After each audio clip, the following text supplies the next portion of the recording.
하나님 감사합니다.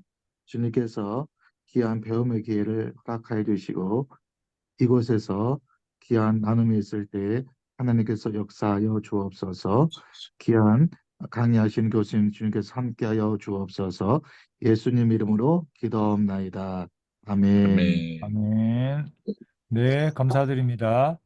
어, 여러분 뭐 기대하시는 귀한 또 오늘 모임이 이렇게 또 진행이 되게 됐습니다. 그래서 존 웨슬리의 칭의론이라고 하는 중요한 주제로 우리가 이 오늘 모임을 가지게 됐고요. 성결대학교에서 조직신학을 가르치시는 우리 김영택 교수님 모셨습니다. 그래서 김 교수님은 뚜르 대학에서 박사를 하셨고, 그리고 한국 웨슬리 학회 지금 부회장으로 섬기고 계시고, 성결대학에서 또 조직신학과에 강의하고 계시고, 그래서 참 여러 가지로 우리하고 좀 좋은 연결이 되어 있는 분이고, 앞으로 좀 자주 모셨으면 하는 생각을 가지고 있습니다. 그래서 오늘 어, 논문이 풀 랭스로 15페이지 논문인데, 우리가 한 30분 정도 발제를 하시고, 그 다음에 토론 또한 많이 하고 하는데, 교수님 한 3, 40분 정도 네, 혹시 네, 그 알겠습니다. 정도에 네, 좀 네, 축약해서 네, 추가해서 좀 하겠습니다. 발제를 부탁드려도, 네, 네, 알겠습니다. 그렇게 좀 부탁드리고, 또 토론하면서 또 질의응답 하시면서 또 많이 가르쳐 주시면 또 좋을 것 같습니다. 그러면 우리 뜨거운 박수로 우리 김영택 교수님 환영하겠습니다. 먼저 귀한 자리에 초청해 주셔서 너무 감사드립니다. 또 평소에 우리 존경하는 김성 교수님 또 이렇게 연락 주셔서 부족한 사람이 또 이렇게 논문은 발표할 수 있게 돼서 너무 감사드리고요. 사실 이, 이 서울신학대학교 웨슬리신학연구소가 사실 전 개인도 너무 부럽습니다. 네. 이제 웨슬리 학회에서도 사실 이제 학회를 해서 이렇게 논문 발제하자면 이렇게 정기적으로 계속 모여서 웨슬리에 대해서 연구하고 또 토론하고 사실 그렇게 못 하거든요. 뭐 저도 이제 웨슬리 전공이기도 하지만 이런 모임이 사실 이제 굉장히 귀합니다. 그래서 너무 이 웨슬리에 대해서 이렇게 진지하게 연구하시는 그룹이 있다는 게 저도 웨슬리 학회 이제 제가 뭐 나름 부회장을 섬기고 있는데 너무 감사하고 귀한 일인 것 같습니다. 제가 이제 이 논문을 쓰게 된 사실 배경을 좀 설명을 먼저 드려야 될 것 같습니다. 사실 이제 제가 죄송한 말씀은 이 논문을 제가 이번에 이 발제를 위해서 새로 작성한 논문은 아니고요. 에, 이제 2017년도로 기억이 됩니다. 종교개혁 500주년 기독교 학회에서 어, 이제 종교개혁 500주년 공동학술대회가 있었어요. 그때 이제 저에게 논문을 의뢰해서 그때 이제 제가 논문을 이제 쓰게 된 건데 그 논문을 쓰게 된 계기가 있습니다. 이제 사실 2014년도에 세월호 참사가 있었잖아요. 세월호 참사가 있은 뒤에 이제 한국 교회 내에서 칭의론 논쟁이 이제 굉장히 이제 활발하게 일어납니다. 왜냐하면 이제 그 세월호의 배경에 뭐 구원파가 있었고 우리가 잘 아는 것처럼 이제 뭐 구원파 신학이 이제 극단적인 기독교의 어떤 칼빈주의 형태를 지낸 거다 이런 논쟁이 있었고 그 논쟁에 이제 새 관점 학파가 이제 적극적으로 이제 뛰어들면서 어, 이제 그리스도의 삶에서 선행이나 성화나 이런 도덕적인 삶에 대해서 이제 강조를 하거든요. 근데 거기에 대해서 또 이제 칼빈주의 진영에서 굉장히 반론을 많이 했습니다. 이제 미국 같은 경우 존 파이퍼 교수님이 대표적으로 이제 톰 라이트 교수와 이제 논쟁하신 교수님이고 한국에서도 뭐 이제 뭐 제가 실명을 거론할 수는 없지만은 여러 이제 칼빈주의 진영의 어떤 교수님들이나 목회자들로부터 또 이제 그 세간적 학파에 대한 반론이 많이 있었죠. 근데 거기까지는 이제 어, 크게 제가 이 문제 삼거나 그럴 부분은 아니었던 것 같은데 칼빈주의자들이 세간점 학파를 이 신학적으로 비판을 하면서 우리 웨슬리안들까지 이제 싸잡아서 다 이제 비판을 많이 하는 걸 제가 뭐 너무도 여러 경로를 통해서 많이 듣고 이거는 좀 바로 잡아야겠다. 칼빈주의자들이 웨슬리의 칭의론에 관해서 너무 많은 오해를 하고 있는 것 같다. 뭐 심지어는 뭐 그래서 이제 제가 느끼는 건 칼빈주의자들은 칼빈주의 교리에 벗어나게 되면은 뭐 이류 신학이라고 생각을 하고 주변부 신학이라고 생각하고 2등, 3등 신학이라고 생각을 하는 것 같아요. 뭐 그래서 심지어는 뭐 이단성이 있다는 등 이런 얘기까지 막 이제 어떤 에, 그, 뭐 칼빈주의 진영의 교수님들은 하는 것들을 제가 듣고서 이거 바로 잡아야겠다라는 생각이 들어서 마침 그때 이제 종교개혁 이제 500주년 학술대회가 있는데 웨슬리 학회에서도 논문을 발제해달라 그래서 제가 그때 이제 웨슬리 학회 대표로 발제했던 그런 논문입니다. 그래서 이제 에, 그런 차원에서 이제 그런 배경이 있다는 것을 우리 먼저 이제 제가 이제 말씀을 이제 드리고요. 그게 첫 부분이고 그렇기 때문에 이제 칭의론을 살펴보는데 그러려면 이제 우리 기독교 역사 안에서 진행됐던 칭의론은 어떤 칭의론인가를 살펴봐야 되잖아요. 그래서 이제 뭐 다 모든 전통을 다 살펴볼 수 없고 이제 대표적으로 이제 카톨릭의 칭의론을 이제 좀 소개를 했습니다. 카톨릭 칭의론은 우리가 잘 알고 있는 것처럼 그 이 성화를 칭의의 조건으로 이제 여긴다는 중요한 특징이 있죠. 그래서 웨슬리도 사실은 그 올더스케 사건 이전에는 성화를 이제 칭의 조건으로 이제 생각을 많이 했잖아요. 그래서 뭐 웨슬리가 그 조지아로 순교한 것도 어떻게 보면은 자기의 구원을 이루기 위해서, 구원을 받기 위해서 내가 순교한다. 그렇게 이야기할 정도로 굉장히 선행이라든가 성화를 칭의 조건으로 많이 생각을 했습니다. 그런 이제 카톨릭의 특징이 있고요. 그다음에 이제 종교 개혁자들의 칭의론, 종교 개혁자들은 뭐 우리 잘 알고 있는 것처럼 루터나 칼빈은 그 칭의 교리가 기독교가 그것에 의해서 서기도 하고 무너질 수도 있고 기독교의 존폐를 이제 가늠할 수 있는 그러한 중요한 교리다라고 이제 종교 개혁자를 여겼고 또 종교 개혁자들은 칭의와 성화를 이제 구별을 했죠. 카톨릭 같은 경우는 사실 이제 이 성화 교리 안에서 칭의가 다 묻혀지는 그러한 이제 느낌이 있거든요. 성화를 강조하다 보니까. 근데 종교개혁 신학자들은 칭의와 성화를 구별했고, 그다음에 이제 칭의의 법정적 측면을 굉장히 강조를 많이 했습니다. 그리고 외부에서부터 온 그리스도의 그 의의 전가 교리, 우리 잘 알고 있는 것처럼 이렇게 이제 강조를 많이 했습니다. 그리고 루터 같은 경우는 그럼에도 불구하고 이제 우리 안에 남아있는 실제적인 죄의 현존, 그러니까 칭의라는 것은 외부적인 의기 때문에 실제적으로 이루어진 건 아니잖아요. 그렇기 때문에 우리가 잘 알고 있는 것처럼 의인인 동시에 죄인이라는 개념을 또 루터가 이제 소개하기도 합니다.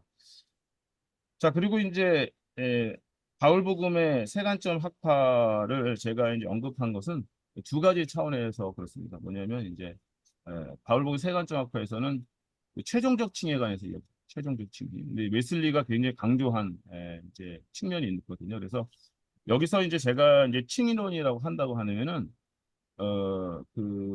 우리가 보통 이제 종교개혁에서 말하는 최초의 칭의 거기만 의미하는 것이 아니라 웨슬리는 사실 이제 우리가 그리스도의 삶에서 처음으로 받는 최초의 칭의도 중요하지만 마지막 심판 때 주님의 심판 때부터 받는 최후의 칭의 혹은 뭐 2차 칭의라고 부르는 혹은 미래적 칭의라고 부르는 그 칭의도 웨슬리는 굉장히 중요시 여기기 때문에 제가 이제 이 웨슬리 칭의론에서 논하고자 하는 거는 스펙트럼이 최초의 층에서부터 최후의 층에까지 이렇게 이제 포괄적인 측면에서 다루려고 이제 했습니다. 그런데 이제 그 바울복음의 세관적 학파도 결국 마지막에 하나님의 심판대 앞에서는 그리스도의 삶이 굉장히 중요한 그 칭의 조건이 될 것이다. 강조를 많이 해서 제가 이제 그 측면에서 바울복음의 세관적 학파를 이제 에, 소개를 어, 하게 된 것입니다. 그리고 또 하나는 이제 바울의 세관적 학파는 칭의의 관계적 측면을 많이 강조합니다. 그래서 종교개혁자들이 칭의의 법정적 측면을 많이 강조했다고 한다면은 바울 세관적 학파들은 그 칭의의 관계론적 측면을 강조를 많이 하는데 사실 이거 웨슬리에게도 굉장히 많이 발견되거든요. 웨슬리도 설교의 여러 군데에서 보게 되면은 칭의라는 것은 관계적인 측면이 있다라는 것을 강조를 많이 합니다. 그래서 에, 그, 바울복의 세관적 학파와 이슬리가 맞닿는 부분이 있다. 물론 뭐 다 동일한 것은 아니지만 어떤 측면에서 이제 동일한 부분이 있습니다. 물론 바울복음의 세관적 학파는 그 믿음에 반대되는 개념을 율법적 행위가 아니라 민족 중심주의로 보거든요. 근데 이제 전통적으로 우리 종교개혁이나 웨슬리는 그 바울이 로마서에서 말하는 그 이제 믿음에 대비되는 개념은 이제 율법적 행위라고 분명히 얘기를 하고 또 그러나 이제 민족 중심주의라는 그 해석도 귀담아 들을 필요가 있다고 저는 그렇게 생각을 합니다. 자, 그래서 이제 그렇게 그 세간적 학파까지의 그 칭의론을 대략적으로 요약을 제가 해드렸고요. 그렇다고 한다면 이제 제 제목이 이제 종교개혁 신학의 수용과 극복, 뭐 종에서 칭의론 그래서 이제 다소 이제 약간 도발적인 제목을 잡았습니다. 의도적으로 그렇게 한 건데요. 왜냐하면 이제 칼빈주의 진영에서 마치 웨슬리가 종교개혁 전통에 떠난 어떤 신학 전통에 있는 사람처럼 계속 이렇게 매도하는 그러한 분위기가 있었어요. 물론 칼빈주의 진영에도 스펙트럼이 다양합니다. 하이퍼 캘비니스트가 있고 마더리 캘비니스트가 있고 그래서 이제 그때 제가 논문 발제할 때 저는 이제 논찬 하시기로 한 분이 못 오시고 대신 어떤 분이 논찬하셨는데 제가 이제 그분을 잘 모르는데 그분이 칼빈 학회 회장이시더라고요. 제가 이제 논문을 썼는데 그래가지고 아 이거 큰일 났다 이제 그럴 이제 했는데 그분은 굉장히 본인은 자기는 하이퍼 캘비니스트가 아니라 마더리 캘비니스트이기 때문에 그 웨슬리안들이 하는 말에 자기가 귀를 많이 기울이고 이렇게 이제 그래서 굉장히 좋은 분위기로 이제 끝났던 이제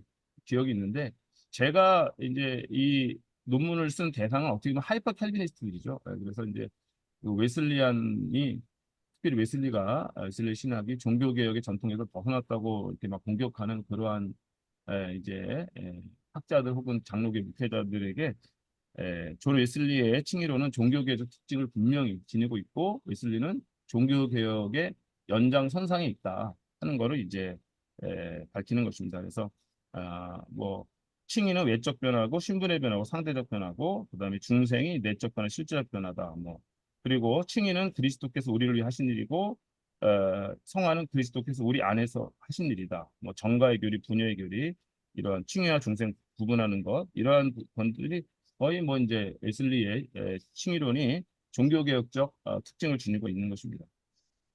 그럼에도 불구하고 제가 이제 극복이라고 말했던 거는 그 종교개혁의 전통에서는 아까도 말씀드렸지만 법정적 측면을 이제 강조하다 보니까 어, 루터도 그렇고 칼빈도 그랬죠. 이제 칭의의 법정적 측면을 강조하다 보니까 관계적이고 인격적 측면을 에, 이게 이제 보다 조명하지 못한 것이 아닌가 이제 그런 이제 생각을 하게 됐습니다. 그래서 웨슬리의 이제 그 뭐 설교라든가 여러 가지 글을 읽어보면은 칭의의 관계적 측면에 관해서 많이 이야기를 합니다. 그리고 인격적인 측면, 그 다음에 인간의 참여와 협력에 관한 하나님의 은혜에서 인간의 참여 협력에 관한 이야기도 하고요. 그리고 뭐 유명한 말이 있죠. 하나님은 당신 안에서 일하십니다. 그러므로 당신은 일할 수 있습니다. 하나님은 당신 안에서 일하십니다. 그러므로 당신은 일해야 됩니다. 이런 이제 이야기를 합니다. 그 당시에 그래서 웨슬리를 펠라기우스적으로 이제 해석하는 사람들도 많았지만 웨슬리는 결국 그렇게 이제 자기 자신을 펠라기우스적으로 이해하지 않고 선행 은총론을 통해서 인간 이제 하나님께 협력할 수 있는 능력을 하나님의 은총으로 우리에게 주셨다. 그렇기 때문에 우리가 믿음으로 하나님의 구원의 은총에 반응할 수 있는 것조차 하나님의 은총인 것이죠. 인간의 공로가 될 수 없는 것입니다. 그렇기 때문에 웨슬리는 오직 믿음의 교리에 굳건하게 서 있다라고 볼 수가 있습니다. 그래서 이제 대표적인 그 웨슬리 설교가 1746년에 출판된 이신칭의 Justification by Faith라는 유명한 설교가 있습니다. 그래서 뭐 웨슬리 칭의론을 연구하기 위해서는 반드시 읽어야 되는 그런 설교인데 여기에서도 웨슬리가 이제 오직 믿음에 관한 이제 그러한 에, 설교를 하고 있습니다. 그래서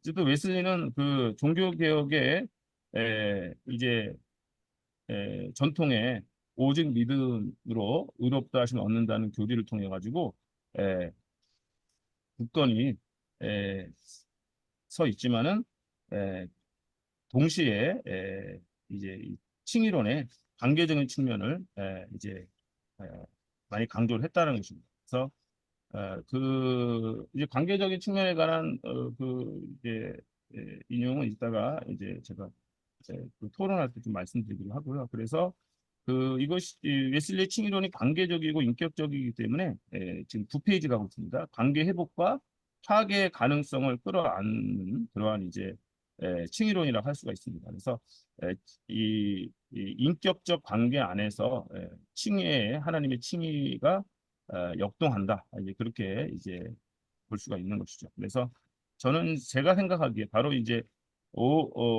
이 오직 믿음으로 의롭다 하심을 받는다고 주장하는 이제 웨슬리가 이제 종교 개혁적이면서 동시에 종교 개혁의 어떤 한계를 극복했다고 제가 이제 나름 주장하는 측면이 바로 이 이제 칭의의 이제 관계적인 측면인 것입니다.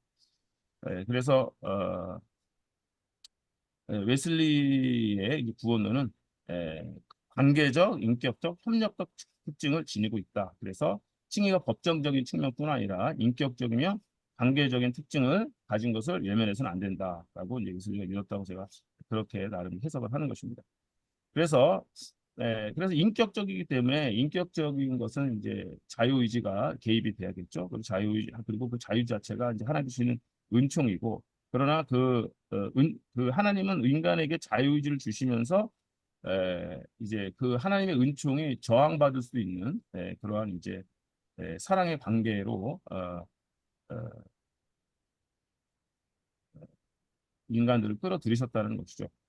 그랬기 때문에 이제 이 웨슬리의 칭의론 안에서 이것이 이제 관계적이 된다는 것은 에, 하나님께서 선행적 은총을 통해서 인간에게 자유의지를 허락하셨다는 것이고, 자유의지는 인격적인 관계고, 인격적인 관계가 되기 위해서는 반드시 그 사랑이 전제가 돼야 되는 것이거든요. 그래서 웨슬리의 신학에서 대전제는 이제 하나님의 사랑이다, 이제 그렇게 생각이 됩니다.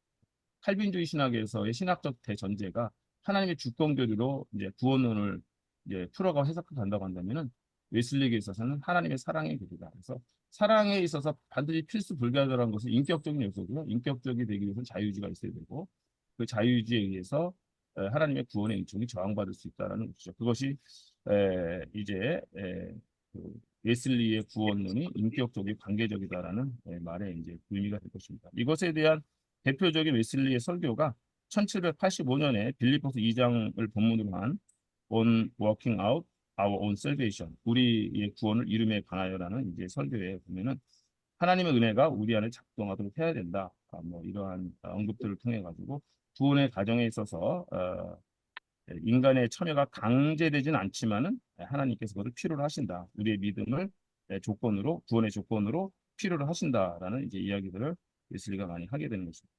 자, 그래서 이제 여기 이 부분을 요약을 하면요, 웨슬리를 우리가 읽을 때 뭐 이미 다 공부들 하셨겠지만은 웨슬리의 언제적 웨슬리가 말한 거냐, 이게 중요하거든요. 초기, 중기, 후기, 보통 이렇게 이제 세 단계로 나눕니다. 그래서 초기는 올더 스케일 이전이 웨슬리 초기죠. 그래서 초기의 웨슬리의 성화론은 거의 카톨릭적 성화론이었다. 그래서 카톨릭 칭의론이었다. 그래서 이제 성화를 칭의의 조건으로 보는. 그 다음에 중기의 웨슬리는 이제 완전 루터적이죠. 왜냐하면 루터의 로마 주석 서문으로 인해서 웨슬리가 회심을 한 거기 때문에 오직 믿음에 굉장히 강조점을 뒀습니다. 그러나 웨슬리가 점차적으로 이제 그 신학적 사고가 성숙해 가면서 후기로 갈수록 이제 특별히 뭐 이게 모라비안들과의 논쟁이라든가 뭐 정적주의자들과 논쟁 이런 걸 통해서 이 율법 폐기론에 대한 위험성을 웨슬리가 인지를 하고서 이제 믿음 이후에 칭의의 결과로서 혹은 칭의의 열매로서 성화를 굉장히 강조하죠. 그래서 이제 케네스 콜린스 같은 학자는 물론 올더스케일 사건을 중심으로 해가지고 칭의와 성화가 선후 관계는 바뀌었지만 하나님 앞에서 거룩한 삶을 살고자 하는 웨슬리의 열망은 한 번도 바뀐 적이 없다. 그래서 웨슬리의 삶에서 젊은 웨슬리로부터 노년의 웨슬리까지 끝까지 끌어가는 것은 결국 하나님 앞에서의 거룩한 삶, 성결한 삶, 성화의 삶이다. 이제 그렇게 이제 케네스 콜린스 교수가 이제 주장을 많이 합니다.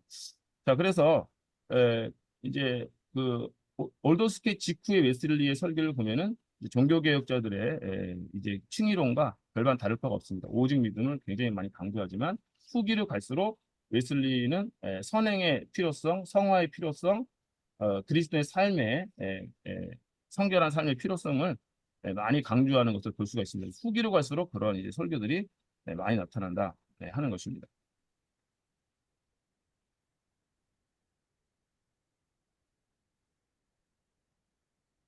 11페이지로 넘어가겠습니다. 11페이지에서 이제 네 번째 줄에 보면은 어,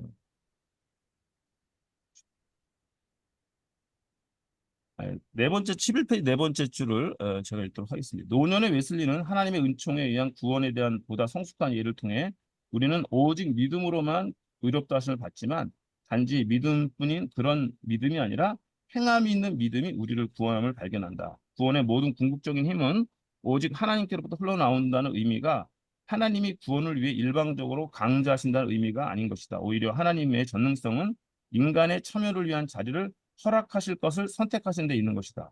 칭의 이전에도 칭의 이후에도 인간의 공로가 아닌 의미로서 하나님은 우리에게 인격적 참여를 허락하셨다. 그래서 하나님께서 우리에게 인격적 참여, 그러니까 믿음의 반응을 요구하셨다는 것이 허락하셨다는 것이 그것이 인간의 공로가 될 수는 없다는 것이죠. 그래서 제가 이제 이 부분 중요하다고 생각해가지고 볼드체로 제가 해놨는데 그러므로 우리의 참여는 구원을 위한 공로가 아니라 구원의 은총의 단계적 과정 안에서 우리의 인격성을 지탱하는 조건으로서의 역할을 하는 것이다. 그래서 최소한 하나님이 구원에 있어서 인간의 인격성을 보존하신다는 거죠. 그래서 인간의 인격성이 구원의 그 역사에 있어서 보존되기 위해서는 반드시 인간의 자유로운 참여가 반드시 필요한 것이다라는 것이 논리적인 규결이 되겠습니다. 그래서 그리고 시간의 흐름에 따라 웨슬리의 칭의론이 변화를 겪기도 했지만 1738년 경험했던 회심과 칭의의 은혜에 의한 것임을 더 깊이 인식하는 통합의 과정이었다. 칭의에 대한 웨슬리의 통합적 이해는 우연의 산물이 아니다. 인격적이면 반응적인 은총에 대한 관심에 의해 촉진되고 발전된 것이다. 하나님의 은총에 인간이 인격적으로 반응할 수 있다는 이해는 오직 믿음의 교리와 거룩한 삶이 이율 배반적인 것이 아니라 상호 보완적인 것임을 표현하는 아주 뛰어난 해결책인 것이다. 바로 이러한 이유로 인해 알버트 아우틀러는 웨슬리를 18세기 가장 성공한 가장 중요한 신학자로 여긴다는 것입니다. 그래서 이제 알버트 아우틀러 같은 경우는 웨슬리를 이제 신학자로 재평가한 신학자의 반열에 올려놓은 그러한 웨슬리 학자로 이제 평가가 됩니다. 그래서 그 이전에는 대부분 웨슬리는 이제 뭐 웨슬리의 전기가 많이 나오고 뭐 웨슬리의 설교 이런 것이 이제 출판이 돼서 웨슬리를 목회자, 뭐 감리교의 창시자로 평가가 됐지만 웨슬리를 신학자로 평가하는 운동은 그렇게 오래된 것이 아니거든요. 그 조지 셀의 존 웨슬리의 재발견의 책이 나오면서 이렇게 그 점화가 되긴 했지만 알버트 아우틀러에 의해서 웨슬리가 정말 이 신학자로서 재평가가 이제 되는 것입니다. 그리고 이제 제가 이제 중요하게 생각한 칭의 두 구면 최초의 칭의와 최후의 칭의인데 여기는 좀 제가 읽어야 될 것 같습니다. 웨슬리는 최종적 칭의가 최후의 심판 시간에 일어날 것이라고 보았습니다. 그 웨슬리 유명한 이제 웨슬리 성화론슨 린스트롬이라는 학자가 이 부분에 관해서 많이 이제 연구를 했는데요. 이제 그것은 최후의 심판이라는 것은 최후의 심판 날에 온전한 성화가 칭의에 선행하게 될 것이다. 그래서 최초의 칭의는 오직 믿음으로 받는 것이지만 최후의 심판 날 하나님의 심판대 앞에서 받게 될 그 칭의에 있어서는 온전한 성화가 칭의에 선행하게 될 것이다라는 이제 이야기를 합니다. 그래서 웨슬리는 뭐 설교와 글의 어떤 논문이라든가 여러 글들에서 이제 최후의 칭의에 관한 이야기를 많이 하고 특별히 이제 그 웨슬리 신학의 뭐 양대 산맥이라고 하는 케네스 콜린스나 랜디 매독스의 책에 이제 그 칭의론을 읽어봐도 그 부분에서 웨슬리의 그 최후의 칭의론, 미래적 칭의, 2차 칭의에 관한 이제 내용들을 아주 풍성하게 많이 다루고 있습니다. 그래서 여러분들이 그 부분을 읽어보시면 웨슬리가 어떻게 이제 최후의 칭의에 관한 이야기를 하고 있는지 구체적인 이제 내용들을 여러분들이 이제 보실 수가 있을 거고요. 그래서 어쨌든 이제 최초의 칭의, 우리가 웨슬리 회개하고 예수를 믿음으로 얻는 이 최초의 칭의는 오직 믿음만이 이제 우리에게 필요한 것이지만은 최후의 칭의에는 반드시 선행을 필요로 하고 성화의 삶을 필요로 한다라는 것입니다. 그래서 이제 우리 그리스도의 삶에 있어서 믿음의 시작은 이신칭이지만은 신앙의 완성은 은혜 안에서 행함과 순종이 있어야 되는 것이죠. 그래서 이제 웨슬리 같은 경우는 성결과 순종이 최초의 칭의의 조건이다라고 말하는 사람들은 강력하게 비판합니다. 그러나 에, 마지막 날의 칭의는 전혀 다른 문제다. 그렇게 웨슬리가 이야기합니다. 그래서 최후의 칭의를 위해서 성화와 순종이 필요가 없다고 말하는 사람들은 분명 성경을 잘못 읽고 있는 것이다. 그렇게까지도 이제 웨슬리가 이야기를 하면서 최후의 칭의에 있어서 성화의 중요성을 이제 강조하고 있습니다. 그런 의미에서 최초의 칭의는 성화에 의존하지 않지만은 최후의 칭의는 성화를 필요로 하게 되는 것이고요. 최후의 칭의에는 성화가 조건이 되는 것입니다. 이것이 이제 강력하게 나타난 것이 1770년에 있는 연애록 의사록에 보면 이 내용이 최후의 칭의에 대한 내용이 이제 나와 있습니다. 여기에서 웨슬리는 정가된 의 개념에서 도출된 율법 폐기론에 대해서 강하게 반박하고 있습니다. 의사록을 통해 웨슬리는 내적 성결과 외적 성결이 최후의 구원을 위한 조건으로서 그리스도인의 삶에 필요한 것이라고 주장합니다. 사실 이 연애록 때문에 칼빈주의자들이 굉장히 이제 화가 많이 났습니다. 그래서 웨슬리를 이제 행위 구원론자다 라고 이제 굉장히 공격을 많이 했죠. 그래서 웨슬리가 2차 칭의, 최후의 칭의 때 그리스도인의 삶, 성화, 성결이 필요하다는 주장을 함으로 인해 가지고 칼빈주의자들에게 공격을 많이 당했지만 웨슬리는 이제 그 확신에서 이제 물러서지 않았습니다. 그래서 그것 때문에 1770년 의사록 때문에 메소디스트 운동 내에서도 또 칼빈주의파 메소디스트하고 또 웨슬리파 알미니우스파 이제 또 그죠? 그 메소디스트가 또 분리가 되는 그러한 또 사건도 일어나게 됩니다. 자, 그래서 웨슬리는 하나님의 용서의 은혜, 칭의 은혜가 성결한 가운데 자라나가서 그리스도인의 반응적이며 책임적인 성장을 강화시키게 된다. 이제 그렇게 주장을 하는 것이죠. 결론을 읽도록 하겠습니다. 지금까지 종교개혁의 칭의론을 수용하면서 동시에 극복했던 웨슬리의 칭의론을 간략하게 살펴보았습니다. 웨슬리의 칭의론은 이신칭의 교리를 기반으로 최종적 심판에서는 성화가 심판의 기준이 된다는 이중적 의미의 칭의론도 살펴보았습니다. 성화가 최종적 심판의 기준이 된다는 웨슬리의 주장은 구원이 자기 노력으로 성취된다는 의미가 결코 아닙니다. 웨슬리에게 있어서 성화의 삶 자체가 오직 하나님의 은총으로 가능하다고 믿었기 때문입니다. 그래서 제가 여기서 말하고 싶은 거는 웨슬리의 구원론은 은총으로 시작해서 은총으로 끝나는 것입니다. 사실은 이제 구원의 시작이라고 할 수 있는 예비적 단계라고 할 수 있는 선행적 은총부터 시작해서 성화의 은총, 영화의 은총까지 전 단계가 은총의 시작이다. 이게 이제 이 주장이 케네스 콜린스가 그 웨슬리의 이제 그 구원론 쓰면서 맨 첫 부분에 언급하는 내용이기도 하고 저도 전적으로 동의하는 내용이기도 합니다. 그래서 에, 그 웨슬리가 성결한 삶을 주장했다고 해가지고 성결한 삶 자체가 공로가 될 수 없다. 웨슬리는 성결한 삶도 믿음으로 되는 거다. 성결한 삶에 대한 믿음. 하나님 그리스도께 나를 거룩히 하실 것이라는 그 믿음으로 되는 것이거든요. 그리고 그 믿음 자체가 또 은혜이기 때문에 그 성결한 삶을 강조한다는 것이 구원에 있어서 인간의 공로나 업적을 주장하는 내용이 되지는 않는다는 것입니다. 그래서 이러한 웨슬리의 최종적 혹은 최후의 칭의에 대한 논의에 관해서 펠라기우스적 혹은 카톨릭적이라고 비판하는 것은 정당하지 못합니다. 이거는 그 어떤 경우에 있어서 칼빈주의 학자들이 웨슬리가 다시 카톨릭적으로 회귀한 거다. 아니면 펠라기우스적이다라고 공격을 많이 이제 현대의 칼빈주의를 많이 하거든요. 거기에 대해서 그 비판은 정당하지 못한 것이라고 제가 주장을 하는 것이고요.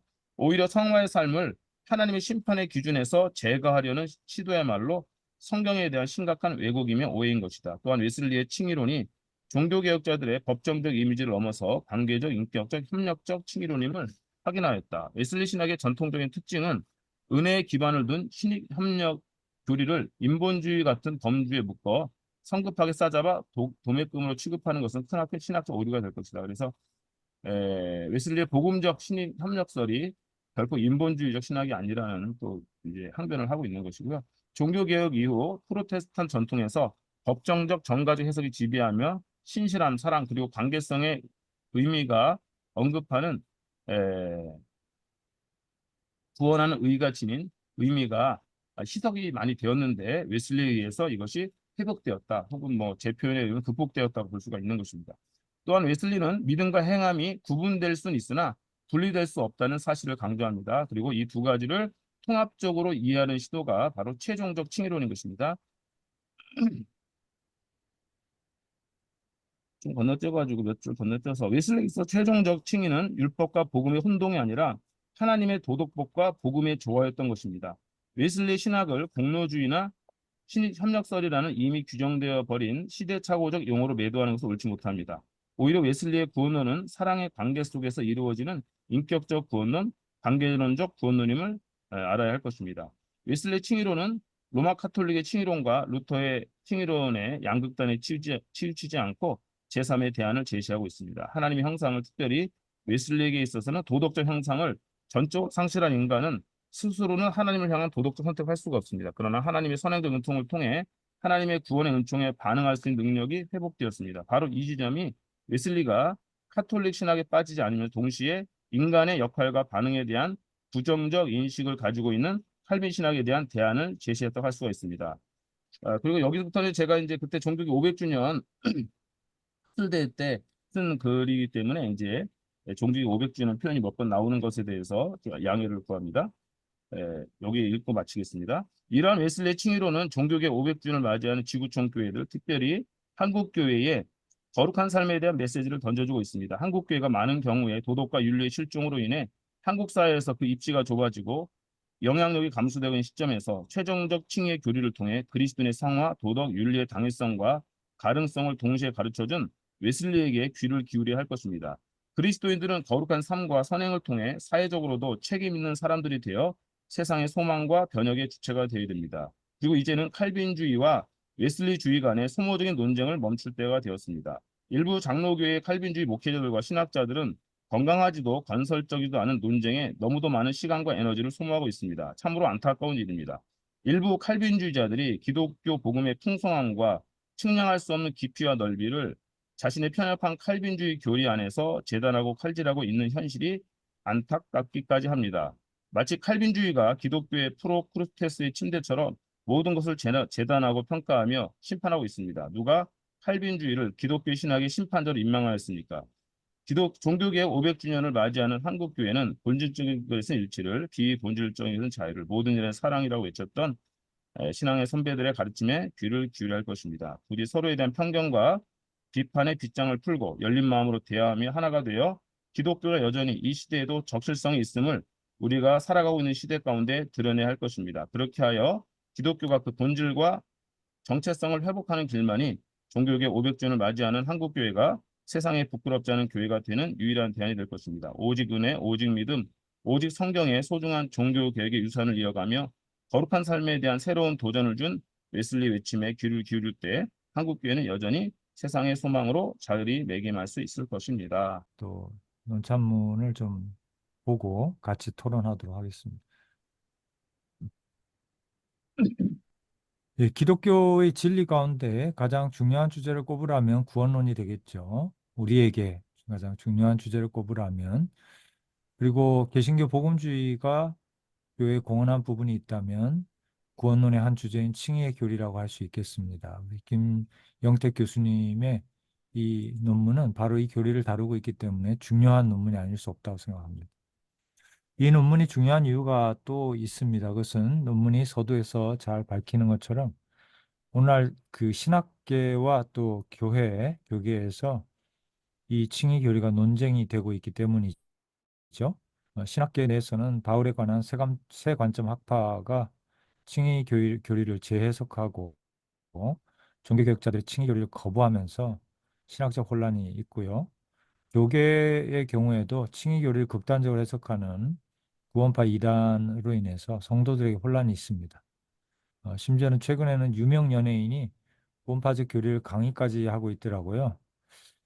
이런 상황에서 칭의 교리를 다루는 이 논문이 여전히 중요한 시대적 의미를 갖고 있다고 생각을 합니다. 예, 좀 올려주시죠. 먼저 저는 이 논문의 주장을 다음과 같이 간략하게 한번 요약을 해봅니다. 로마 카톨릭의 첫 번째 로마 카톨릭의 칭의로는 선행을 칭의 조건으로 삼았기 때문에 성경적이지 않다라고 얘기할 수 있겠고, 종교개혁자들의 칭의로는 오직 은혜와 믿음을 칭의 조건으로 삼았기 때문에 성경의 칭의를 정확하게 보여주고 있지만은 성화를 소홀히 하는 문제점을 노출해 왔다라는 지적이 있고요. 바울에 관한 세 관점 학파의 칭의로는 칭의 조건으로 믿음과 선행을 동등하게 강조하면서 논쟁을 일으키고 있고, 존 웨슬리의 칭의 교리는 종교개혁의 칭의론을 계승하면서도 그 한계를 극복하는 가장 성경적 구원관을 전개하고 있다. 이렇게 대략 아마 요약이 가능하지 않을까 싶습니다. 조금 의미론적으로 조금 이렇게 세심하게 봐야 될 부분이 있지만 이렇게 요약을 해본다면요. 그 다음에 논찬자는 이제 존 웨슬리의 칭의론을 그럼 어떻게 요약할 수 있을까? 첫 번째로는 웨슬리는 종교개혁자들의 칭의론을 그대로 계승해서 믿음을 칭의의 유일한 조건으로 봤고요. 두 번째로 웨슬리는 구원을 칭의에만 제한하지 않고 성화를 포함하는 두 가지로 해석했고, 그 다음에 칭의와 성화를 동등하게 강조함에 있어서 웨슬리는 카톨릭과 같이 펠라기우스적으로 인간의 선행을 구원의 조건을 삼은 것이 아니라 하나님과 인간의 협력적 관계를 강조하고 있다. 이렇게도 얘기할 수 있을 것 같고, 사실 김용택 교수님의 강조점을 조금 더 덧붙인다면 웨슬리에게 있어서의 칭의의 의미는 두 개의 칭의로 확장되면서 그 용어의 사용이 확장되고 있다라는 것도 짚어야 될 것 같습니다. 그래서 전체적으로 봤을 때 저는 이 논문에 대해서 전적으로 이 주장에 대해서 동의하게 되고요. 한마디로 얘기하면 존 웨슬리의 그 구원론 그리고 칭의 이해가 성경적이다. 그리고 가장 성경적이다라는 얘기를 할 수가 있을 것 같습니다.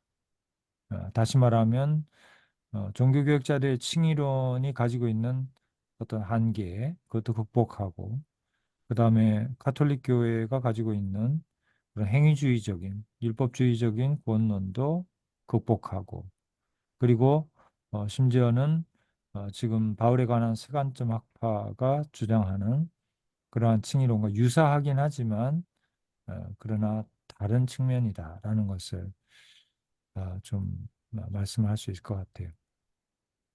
그런데 이제 이 중요한 주장들을 좀 보완적으로 생각해 볼 부분이 있다고 생각을 합니다. 네 가지를 적어 놨는데요. 좀 올려주실까요? 1번. 저는 김 교수님이 이제 그 칭의론을 설명하실 때 종교개혁자들의 칭의론을 계승하면서도 그것을 관계론적으로 재해석하고 또 그러면서 종교개혁자들의 칭의론을 극복했다 이렇게 말씀하시는 것이 자칫 좀 혼란을 줄 수 있다 이런 생각이 듭니다. 예. 이것은 상호 모순이 되거나 혼란을 줄 수 있는 설명이라고 봅니다. 왜냐하면 칭의는 종교개혁자들 규정에 의하면 또 우리 김영택 교수님도 말씀하셨듯이 초기에 웨슬리에게 있어도 그랬고 초기가 아니라 이제 그 올더스게이트 이후에 웨슬리에게 있어 하시는 하나님의 일방적인 네. 이거를 관계성으로 풀어내게 된다는 것은 가톨릭 신학과의 연결성, 유사성을 드러내게 되는 것이고 바울에 대한 세관점 학파에서 주장하는 것과도 유사성을 더 많이 가지게 됩니다. 그래서 이러한 방식의 설명은 웨슬리를 가톨릭 신학이나 세관점 학파와 구별할 수 없게 만들 것이라는 우려가 있습니다. 그래서 내용적으로도 칭의를 이러한 인격적 관계성으로 설명하고자 한다면 인간에게 하나님에 대한 도덕적 책임, 즉 선행에 대한 책임을 피할 수가 없습니다. 이는 칭의 교리의 핵심을 거절하게 되는 것인데 물론 웨슬리는 구원을 하나님과 인격적 관계로 이해하고 설명하고 있습니다. 그렇지만 이를 칭의 교리에서가 아니라 중생으로부터 시작된 성화의 과정을 통해 설명하고 있다고 생각이 됩니다. 다시 말한다면 웨슬리가 본 구원은 오직 믿음으로 받는 법적 관계이자 죄의 용서인 칭의 구원으로부터 시작하는 것이고 칭의와 함께 주어지는 중생을 통해서 하나님과의 내면적 인격적 관계성이 시작되어서 참된 성화 구원으로 이어지는 것이라고 할 수가 있겠습니다. 이것이 우리가 이해할 수 있는 가장 명확한 방식이 아닐까 생각하고요. 그래서 저는 김 박사님 의도하신 구원의 인격적인 내용가 아니라 중생에서 찾으면 되리라고 생각을 합니다. 칭의와 달리 중생은 내면적 변화이고 마음으로 하나님을 사랑하는 인격적 관계성을 의미하는 것이고 이렇게 본다면 웨슬리가 종교개혁자들의 구원론을 넘어서는 부분은 외적인 칭의와 동시에 시작되는 중생에 대해서 칭의와 같은 만큼의 관심과 강조를 기울였다는 데 할 수 있지 않겠습니까? 그리고 우리가 아는 것처럼 중생은 초기의 성화이고 하나님과의 관계성의 시작인 것입니다. 그리고 믿음에서도 우리는 관계적 특성을 설명할 수가 있습니다. 칭의의 조건인 믿음은 주님을 법적으로 신뢰하고 의뢰하는 것이지만 성숙한 믿음은 인격성과 성실성 등 관계적 차원을 가져야 한다는 것입니다. 다시 말하면 종교개혁의 구원론은 웨슬리가 주목하고 강조한 것들을 포괄할 수 있는 양자됨이나 중생, 성화 같은 관계적 용어들을 이미 제시하고 있습니다. 굳이 칭의의 의미를 확장하거나 재구성하지 않는 것이 좋으리라고 생각이 됩니다. 그러니까 물론 여기에서는 제가 말씀 안 드리고 있지만 이제 김영택 교수님께서 칭의 의미 자체를 확장시킬 수밖에 없다라고 보시는 이제 이유가 있죠. 그거는 최종적 칭의에 관한 웨슬리의 강조 이런 것 때문에 용어상의 그럼 확장이 불가피하다고 보시는 것도 이해가 됩니다만은 그러나 그 최종적인 칭의 justifying이라는 것을 하나님의 최종적인 어떤 그러니까 그 동일한 칭의라기보다는 어, 그런 종교개혁자들이 강조했던 그런 차원의 칭의는 그대로 있는 것이고 또 최종적으로 하나님께서 우리를 받아주신다라고 하는 심판이라고 하는 의미로 우리가 이해하면 좋겠고 구별해서 이해하면 좋겠다는 생각이 들고요.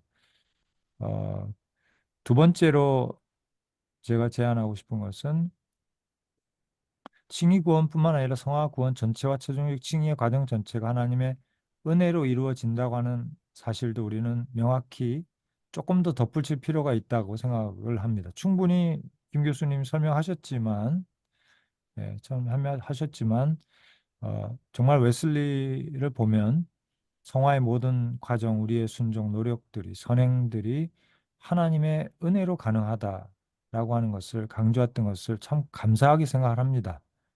그렇기 때문에 이 지점에서 로마 카톨릭의 어떤 성화론과 웨슬리 성화론은 갈라지는 거죠. 오직 은혜로라고 하는 개신교의 원리에 충실했다고 보고요.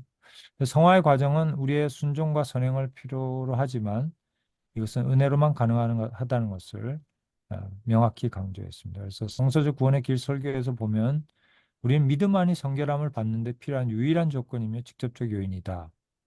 예. 만약 여러분이 선행에 의해서 무엇인가 먼저 이루어지기 원한다면 여러분은 아직 성결함을 받지 못한 상태에 있다. 여기에서 웨슬리는 선행의 필요성을 부인하는 것이 아니라 우리의 선행까지도 하나님의 은혜에 의지함을 말하고 있는 거죠. 그래서 또한 웨슬리는 최종적 칭의의 조건으로 중보자이신 예수 그리스도를 우리는 필요한다고 가르쳤습니다. 아까 김영태 교수님께서 성화에 있어서는 우리의 순종과 선행이 꼭 필요하다라고 강조하셨지만은 그러나 웨슬리는 또한 이러한 모든 것들이 우리의 중보자이신 예수 그리스도를 의지하는 것이다라고 하는 것도 분명히 했습니다. 그래서 우리는 웨슬리의 성화론도 종교개혁 신학의 전통에 서 있음을 강조해야 됩니다. 그래서 그런 점에서 보면 웨슬리는 18세기 가장 중요한 성공의 신학자라는 평이 웨슬리가 신학자였어라는 좋은 의미도 있겠지만은 그러나 이런 종교개혁과의 거리를 또 생각할 수 있는 좀 오해의 여지도 있다고 생각을 해봤습니다. 세 번째로 제가 제안드리고 싶은 것은 역시 이것은 김 교수님의 글의 방향을 수정한다기보다는 그냥 더 심화해서 얘기하고 싶은 것인데 이건 뭐냐면 하나님과 인간의 존재론적 관계성입니다. 다른 말로 하자면 삼일체 안에서 발견하는 깊은 상호 의존성과 상호 내주성을 하나님과 인간의 관계성을 이해하는 데 있어서도 적용할 필요가 올려주시죠. 있다는 것입니다.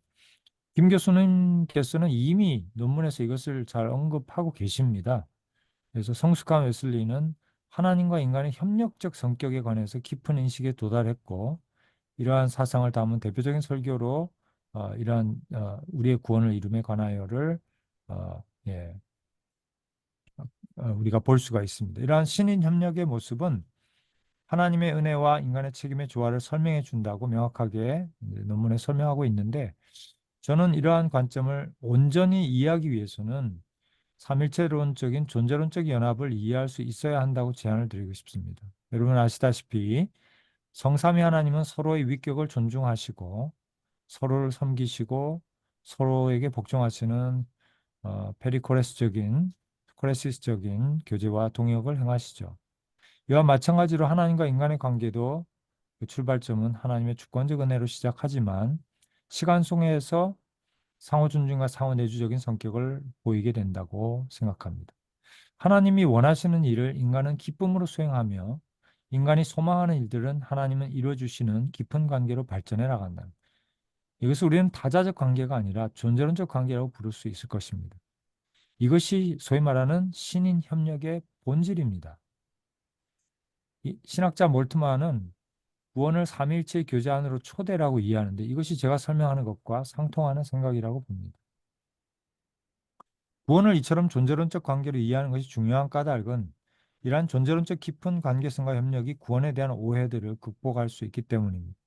신학은 그동안의 구원이 전적인 하나님의 은혜인가 아니면 인간의 노력이 어느 정도 필요한 것인가 하는 논쟁을 계속해 왔습니다. 그런데 성경을 보면 구원은 전적으로 하나님 주시는 은혜이지만 또한 인간의 선행과 노력이 필요하다는 것을 말씀하고 있습니다. 이것을 어떻게 설명할 수 있겠습니까? 로마 가톨릭 신학은 인간의 행위가 일정 부분 조건이 된다고 주장하면서 율법주의를 피할 수가 없고 종교개혁 신학은 인간의 행위는 아무 가치가 없다고 주장하면서 율법 무용론을 피할 수가 없음을 우리는 이 논문을 통해서도 발견할 수가 있었습니다. 웨슬리는 하나님의 은혜 안에서 인간의 협력적 노력을 제시하면서 구원에 있어서의 복음적인 신인 협력을 제시했으나 이 제3의 길이 또다시 율법주의적인 결말을 피할 수 있으려면 우리는 하나님과 인간의 존재론적이고 절대적인 타자적인 관계성을 극복하고 인격적이면 내재적인 관계성을 볼 수가 있어야 되겠습니다. 철학적으로 말하자면 존재에 대한 유물론적 실체론적 이해를 가지고서는 복음적인 선행, 복음적인 성화를 이해할 길이 없다라고 하는 것입니다. 다시 말하면 칭의와 성화에 대한 모든 오해들은 우리의 인식이 모자란 탓이라고 봐야 하겠습니다. 넘어갈까요? 사도 바울은 하나님과 인간의 내재적인 깊은 존재론적 공동체성을 명확하게 알았다고 생각이 됩니다. 예를 들어서 바울은 고린도전서 15장 10절에서 다음과 같이 고백합니다. 그러나 내가 나 된 것은 하나님의 은혜로 된 것이니 내게 주신 그의 은혜가 헛되지 아니하여 내가 모든 사도보다 더 많이 수고하였으나 내가 한 것이 아니요 오직 나와 함께 하신 하나님의 은혜다. 이 구절에서 보면 바울은 누구보다 선한 일을 많이 했습니다. 그런데 이러한 희생적 노력들이 자신이 한 것이 아니며 오직 하나님의 은혜였다고 고백을 합니다. 여기서 바울은 근거 없는 듣기 좋은 말을 하는 것이 아닙니다. 진정으로 바울은 순간마다 하나님이 주신 은혜와 인도하심과 능력으로 이러한 일을 행하였음을 고백하고 있는 겁니다. 이것 또한 우리는 성경의 기록을 통해서 알고 있습니다. 따라서 이러한 고백은 이러한 내면적이 연합된 관계가 하나님과 구원받은 인간의 참된 관계라고 하는 것입니다. 웨슬리가 제시하는 제3의 길, 구원에 있어서 하나님과 인간의 참된 협력과 협동이란 이러한 것입니다. 다시 말하면 구원론에 있어서 하나님과 인간의 역할에 대한 오해들을 극복하기 위해서는 우리는 하나님과 인간의 깊은 사랑의 관계를 인식할 수 있어야 되겠습니다. 마치 뜨겁게 사랑하면서 크게 성공한 부부에게 남편과 아내가 각각 얼마만큼 공헌했는가 하는 비율을 따져 묻는 물음을 묻는다면 뭐라고 대답을 하겠습니까? 남편도 아내도 각기 그리고 함께 최선을 다했다고 하지 않겠습니까? 이것이 복음자 협동의 진실이라고 생각해 봅니다. 끝으로 저는 바울에 대한 세관점 학파의 칭의론이 가지는 문제점을 지적했으면 합니다. 김 박사의 논문은 이거를 이제 웨슬리 칭의론을 이제 집중하셨기 때문에 세관점 학파에 대한 비평은 하지 않으셨는데 논찬 작업을 때 이 세관점 학파는 해석학적, 역사학적, 신학적 여러 가지 문제점을 안고 있는데 칭의에 대한 이해도 중대한 오류가 있다고 봅니다. 예를 들면은 톰 라이트는 로마서의 칭의 사상을 설명하면서 루터의 법정적 칭의 이해를 바울 시대와는 동떨어진 중세적인 해석이라고 거부합니다. 동시에 그는 다른 사람의 죄를 대신 짊어지고 벌을 받는 것이 가능하지 않다라고 하면서 현대적인 법리를 가지고 루터를 비판하기도 합니다. 그 대안으로 라이트는 칭의라고 하는 것은 하나님의 백성의 일원이 되는 것이라는 자신의 유대주의적인 해석을 제시합니다.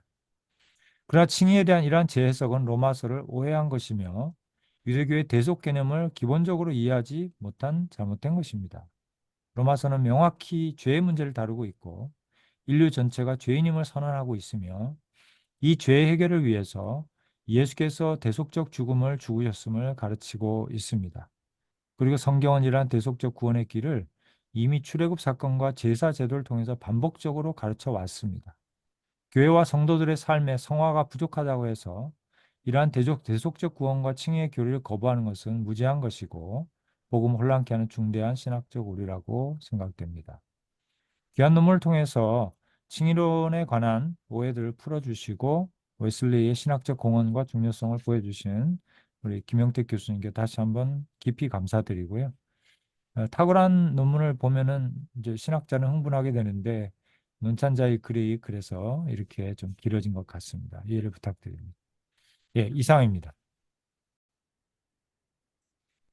자, 그러면 어, 김영택 교수님의 발제와 궤를 같이 하면서 제가 조금 수정 제안 및 보완하는 제안들을 좀 드렸습니다. 자, 이제 우리 김영택 교수님께서 조금 간략하게 좀 말씀을 이제 답을 주시고 우리 플로어에서 좀 더 대화하도록 하겠습니다. 네, 감사합니다. 교수님 귀한 논찬 정말 감사드리고요. 또 논찬을 통해서 저도 또 새로운 통찰을 얻고 또 많은 배움이 있었습니다. 이제 첫 번째 그 교수님께서 이제 보완 의견 네 가지 첫 번째에서 이제 관계론적 차원에 관해서 이제 언급을 해주셨는데 이제 그 칭의라는 말 자체가 법정적 의미잖아요. 판사가 선언하는 거기 때문에 선언 자체는 이제 하나님의 유일한 이제 주권이죠. 그래서 그 선언 자체에 인간이 개입할 여지가 없는 건 분명한 건데 이제 칭의의 내용이 뭐냐, 칭의의 내용이 뭐냐 했을 때 웨슬리가 이제 직접적으로 이 관계적이라는 표현을 많이 합니다. 그래서 제가 몇 가지 설교에서 예문을 보면은 칭의는 관계적 변화만 나타내지만 중생은 실제적 변화를 말한다. 그래서 오히려 이제 그 관계적인 변화가 중생에서 일어나는 것이 아니라 칭의에서 일어나는 거를 이제 웨슬리가 이야기를 하고 또 칭의라 하면 이제 이거는 우리의 구원을 이루면서라는 이제 설계 나오는 말인데요. 칭의라 하면 우리가 죄책으로부터 구원을 받아 하나님의 사랑 안에 거하게 되는 거다. 그래서 칭의를 꼭 법정적 의미를 넘어서서 하나님의 사랑 안에 거하게 되는 것으로 또 표현하기도 하고 또 이제 우리가 잘 알고 있는 그 이신칭의 설교에서는 웨슬리가 칭의를 여러 가지로 이제 설명을 하면서 잃어버린 목자를 찾아서 구원하는 잃어버린 양을 찾아서 구원하는 목자의 개념, 목자와 양의 개념으로 설명하기도 하고 또 병에 걸린 환자를 치유하는 의사로 설명하기도 하고 또 아버지와 아들의 관계로 설명하기도 합니다. 그래서 이제 제가 웨슬리 읽을 때 웨슬리는 이 칭의를 법정적 차원을 넘어서 굉장히 다양한 이미지를 가진 내용으로 이해하고 있구나. 물론 칭의라는 선언 자체는 하나님이 하시는 거지만 칭의가 갖는 신학적 함의나 의미들이 웨슬리안에 굉장히 풍성하게 해석이 되는구나 하는 차원에서 제가 이제 에, 웨슬리의 그 칭의로는 종교개혁자들의 법정적 이미지를 넘어서서 관계적 측면을 가진 거다라고 이제 그렇게 주장을 했던 것이고요. 그 다음에 두 번째 이제 성화 구원 전체와 최종적 칭의 과정 전체가 하나님의 은혜로 이루어진다라는 말씀에 대해서 뭐 제가 전적으로 저도 동의를 하고요. 이제 제가 뭐 논문에 오해 소지가 있었던 것도 같은데 웨슬리는 처음부터 끝까지 은총의 신학자입니다. 그래서 성화도 하나님의 은혜이고요. 인간의 노력이 아니라. 그리고 아까 제가 이제 말씀드렸지만 웨슬리가 이제 18세기 가장 중요한 성공의 신학자라는 표현이 종교개혁을 벗어났다는 의미가 아니라 이제 웨슬리를 아우털러가 최초로 이렇게 이제 그 구원론에 있어서 칭의와 성화의 개념을 잘 균형 있게 설명한 신학자로 재평가한 것에 대한 이제 말이라고 할 수가 있습니다. 그 다음에 3번에 이제 그 존재로성, 관계성, 삼일체적으로 이제 칭의론을 이해하시고자 하시는 이제 교수님께 제가 전적으로 동의하고요. 저도 최근에 이제 삼일체적 구원론에 관한 관심이 많이 있고요. 사실 이 부분에 관해서도 이제 연구를 많이 하고 있습니다. 그래서 이제 제가 좋아하는 표현은 이제 삼일체의 페리크리스 개념 안에서 자기를 내어주고 타자를 긍정하며 공동체를 세워가는 이제 그 삼일체적인 개념 안에서 그것을 이제 삼일체 내에서의 그 사랑의 관계를 인간과 확장시킬 때 하나님 걸 확장시키는 원하시잖아요. 확장시킬 때 어떤 칭의론의 참된 의미가 발견될 거라는 말씀에 대해서는 뭐 제가 너무도 100%뭐 120% 동의하고 그다음에 이제 웨슬리의 신학을 사랑의 신학으로 또 이렇게 해석해 주시는 부분에 대해서 뭐 제가 뭐 늘 저는 이제 그것을 뭐제 신조처럼 믿고 있습니다. 웨슬리의 신앙, 사랑의 신앙, 사랑의 관계 안에서 해석이 되는 거다. 그래서 그 말씀도 제가 굉장히 뭐 동의하고요. 그다음에 이제 바울복의 세간적 학파에 관한 건데 이제 바울복의 세간적 학파에 대해서 동의할 수 없는 부분이 많다는 것도 저도 이제 그 말씀에 동의하고 근데 제가 이제 여기서 세간적 학파가 어, 이제 어떤 여기 이제 어떤 그 세팅 그러니까 그 뭐야 세월호 이후의 사건의 세팅 속에서 이제 그 그리스도의 삶에 있어서 거룩한 삶과 성화의 삶에 대한 강조를 했다는 측면에 대한 이제 긍정적인 거를 이제 보는 것이고, 그다음에 이제 예, 최후의 아까 말씀드렸던 것처럼 예, 그 바울복의 세관적 학파들에게 있어서 최후의 칭이 굉장히 중요한 역할을 하거든요. 그래서 이제 그런 맥락에서 웨슬리와 이제 맞닿는 부분이 있는 것 같아서 제가 이제 세관적 학파를 소개한 것이고, 교수님의 그 세관적 학파에 대한 비판은 저 동의를 합니다. 그래서 이제 특별히 한국에서도 뭐 박영동 교수님이라든가 미국 존 파이퍼 교수님 같은 분들이 이제 비판을 할 때 톰 라이트 교수가 지금 교수님 말씀하신 것처럼 너무 이제 그 죄의 개념을 약화시킨다 하는 것에 대해서 저도 동의를 하고 그래서 앞으로 이제 저도 이 세간적 학파에 관해서 사실 더 공부를 더 많이 해야 됩니다. 그래서 제가 개론서 몇 권 읽은 정도이기 때문에 저도 아직 이제 세간적 학파를 깊이 있게 이해한다고 할 수 없고요. 그러나 제가 지금 웨슬리와 그 이제 접목시키고 또 칼빈주의 한계를 좀 이제 극복하는 차원에서 그 아까 말씀드린 것처럼 최종적 칭의와 또 성화의 삶을 강조한다는 측면에서 또 의미가 있고 그 다음에 이제 그 하워드 마샬이라고 하는 아주 유명한 웨슬리안 알미니안이라고 할까요? 그, 어, 신약 학자가 있는데 그분도 이제 그런 동일한 맥락에서 주장을 하시더라고요. 그리고 그런 차원에서 제가 그 세관적 학파를 이야기했다고 볼 수 있습니다. 감사. 어떻게 대답이 됐을까 모르겠네요. 아유, 예. 네. 감사합니다. 이렇게 조목조목 또 대답을 네. 해주셔서 감사드리고요. 논천자 입장에서 이제 한두 가지만 좀 말씀을 드리면, 어, 물론 제가 이제 첫째로는 두 가지인데 하나는 종교개혁자들도 당연히 칭의를 관계적 용어로도 사용하고 외연적 관계적인 것이고 중생은 내면적이고 주관적인 것이다. 뭐 이런 얘기를 우리 많이 하지 않습니까? 그러니까는 어, 당연히 칭의라는 것은 하나님의 일방적 행위이시고 사랑의 표현이신 것도 맞고 그리고 또 법정적이면서 동시에 우리 외부적인 외연적인 관계성에 관한 것, 하나님과 인간의 관계성을 규정하는 것이죠. 그런 점에서 어떤 형식으로든 관계성을 우리가 드러낼 수 있다고 생각을 하고요. 네. 예, 그러나 이제 제가 어, 제안을 드렸던 것은 그런 관계성 안에서의 어떤 인격적 관계성의 어떤 문제, 상호 책무, 상호 책임에 관한 문제, 이런 것들은 종교개혁자들이 무시한 것이 아니라 음. 어, 중생, 우리 안에서 성령께서 일으키시는 내면적 변화, 그리고 성화, 하나님을 더 사랑하는 것, 그러므로 순종하는 것, 이런 것들이 다 거기에 어, 정리되어 있기 때문에 네. 그렇게 제가 볼 때는 칭의 안에다가 중생과 성화를 집어넣어서 얘기하는 것은 조금 혼란스러울 수 있겠다라는 이제 우려를 말씀을 드렸고 또 하나 제가 말씀드리고 싶은 것은 어 그러니까 그것과 연관해서 말씀드리고 싶은 질문은 이런 거죠. 우리가 그 성화 얼마만큼의 순종, 선행 이런 것들이 있어야 하나님 앞에서 최종적 칭의를 받을 수 있을까? 다시 말해서 웨슬리의 특징 중에 하나는 우리는 구원의 확신을 가질 수 있다라는 거였거든요.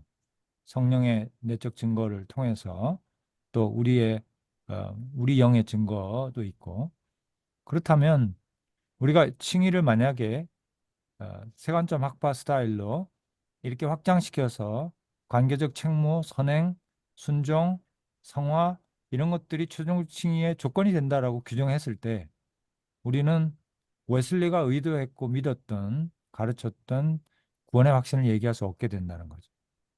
그 부분을 우리가 쉽게 풀어낼 수 그렇게 대단하기는 어렵다라고 말씀드릴 수 있고요. 그래서 웨슬리가 많은 것을 얘기했고 강조했지만 제 생각에는 1738년 칭의론에 관한 그의 각성, 그 큰 틀 속에서 풀어내는 것이 이런 구원의 확신과도 연결이 될 수 있는 부분이다라고 생각하고 다른 부분, 순종과 선행에 관한 부분은 얼마든지 중생과 성화라고 하는 그런 쪽으로 풀어낼 수 있겠다. 어쩌면 이것이 웨슬리에 대한 건전한 재해석, 성경적 재해석일 수도 있겠다. 뭐 이런 생각이 들고요. 두 번째는 세관점 학파의 문제가 뭐냐면 첫째는 종교개혁자들이 발견한 바울의 칭의를 거부한다는 점이고요. 꼭 그 잘못된 거야. 그죠? 그게 큰 문제죠. 그러니까 웨슬리는 종교개혁의 칭의론을 계승했지만 이제 세관점 학파는 대놓고 루터적인 칭의를 거부한단 말이죠. 오해다 이거는. 그것이 문제고 유대적으로 유대교적으로. 근데 유대교적인 것도 아니죠. 어떻게 보면은. 그다음에 두 번째는 또 하나의 문제는 우리 김영태 교수님도 아마 아시리라고 생각하는데 톰 라이트 같은 경우는 그러면 어떻게 누가 구원받을 수 있는가라는 문제에 봉착해서 이거를 허망하게도 아이러니컬하게도 황당하게도 칼뱅주의적인 선택의 교리로 예정의 교리로 이거를 이렇게 마무리 지어요. 갈무리를 해버려요. 그러니까 최종적 칭의를 받기 위해서 우리가 선행을 해야 되고 우리의 삶의 모든 여정이 포함된다라고 그게 바울의 얘기한 거다라고 주장을 하는데 그러면 과연 하나님 앞에서 이 행위를 자랑할 수 있을까라는 문제를 피할 수 없거든요. 누가 하나님 앞에서 충분한 선행을 할 수가 있을까라는 것을 피할 수 없습니다. 그럴 때 엔티 라이트는 그렇게 얘기하거든요. 걱정하지 마라. 하나님의 선택하심이 있지 않냐. 예정하심이 있지 않냐. 이렇게 성도의 견인을 얘기한다고요. 그러니까 초기에 처음 그 칭의를 받았다라고 해서 두 번째 칭의를 받을 수 없다라는 얘기를 하는 거거든요. 톰 라이트는. 그죠? 선행이 따르지 않으면 두 번째 칭의는 개런티할 수 없다라는 게 바울의 입장이다라고 주장하는 겁니다. 그러면은 초기에 받은 우리의 칭의는 뭐냐라고 이제 물어볼 수 있죠. 근데 이분이 또 장로교 신학자니까 그 부분은 걱정하지 마라. 우리를 처음 칭의를 주신 하나님께서 두 번째 칭의를 받을 수 있도록 역사하신다. 이렇게 얘기한단 말이에요. 그러니까 그 결론 자체가 결국은 문제 제기 엄청 해놓고 칼뱅주의적으로 마무리한다는 게 상당히 황당하게 느껴졌어요. 그러니까 이분이 사실 조직신학자가 아니잖아요. 그러니까 이제 그런 부분들도 좀 참고하시면 좋겠다 이런 생각이 듭니다. 네, 뭐 감사합니다. 거기에 제가 두 개의 논문을 이렇게 적어놨는데 그 영어 논문이라 좀 그렇습니다만은 참고하시면 좋을 것 같고요. 자, 그러면 플로어에서 이 핫한 주제에 대해서 조금 말씀을 이제 나눠주시면 감사하겠습니다.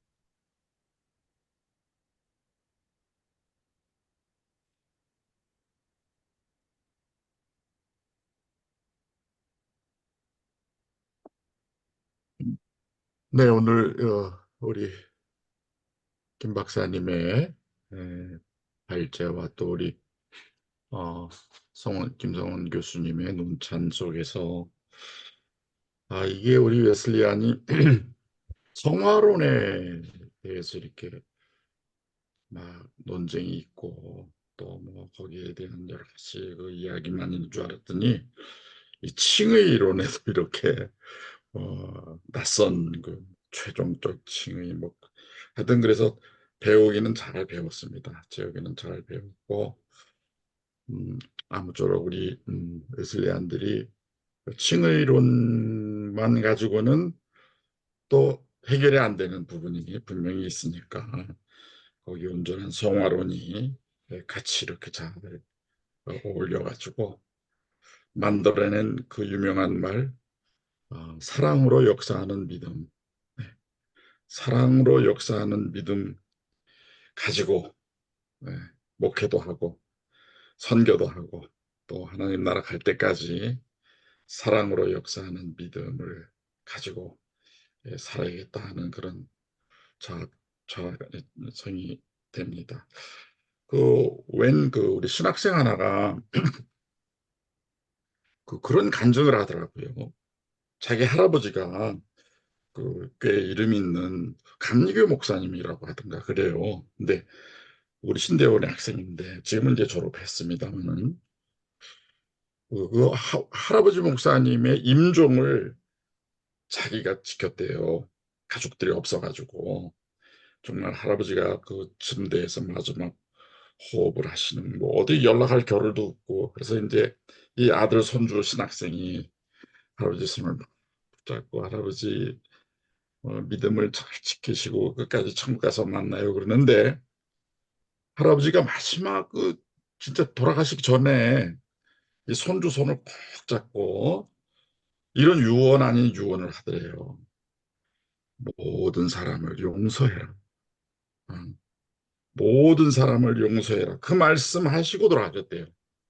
그래서 자기는 할아버지가 자기에게 믿음을 잘 지키고 또 목회도 잘하고 이렇게 복음을 잘 전하고 이렇게 살아야 된다. 그런 말씀을 유언으로 주실 줄 알았는데 모든 사람을 용서해라. 그러면서 하셨다는 걸 보면서 그 모든 사람을 용서할 수 있는 힘은 칼빈이라든가 물론 손량원 목사님이 두 아들 죽인 것도 용서했지만은 그러나 켈빈주의보다는 우리 웨슬리가 말하는 강조하는 그 온전한 성원, 성결의 은총 속에서 모든 사람을 용서할 수 있는 그런 힘이 나오지 않을까.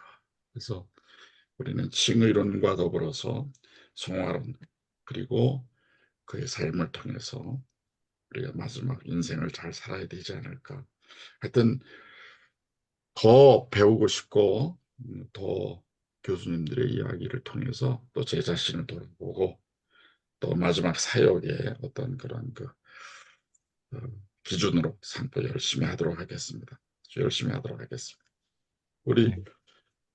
박사님 오늘 감사하고요. 아까 처음에 우리 성결대학에도 이런 웨슬리 신학 모임이 있으면 좋겠다는 뜻으로 얘기하셨는데 예전에 혹시 기억하시는지 모르지만은 한국 성결 촉진회라고 하는 초교파 우리 성결 목사님들이 성결대학을 거의 자주 갔잖아요. 1년에 한 번 정도는 갔어요. 음, 가서 계속 어, 이 웨슬리의 성결론, 우리 성결대학의 기본 신앙을 강조했는데 그때는 참 훌륭한 웨슬리안 교수님들이 계셔서 그게 잘 좀 되었던 걸로 아는데 요즘은 그렇지 않은가 보죠. 기도하겠습니다. 네. 예, 감사합니다, 사관님. 예. 감사드립니다.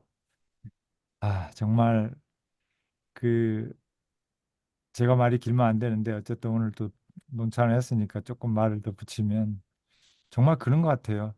그 주님 앞에 요한계시록을 읽어보면은 믿음으로 구원받는다는 말이 없어요.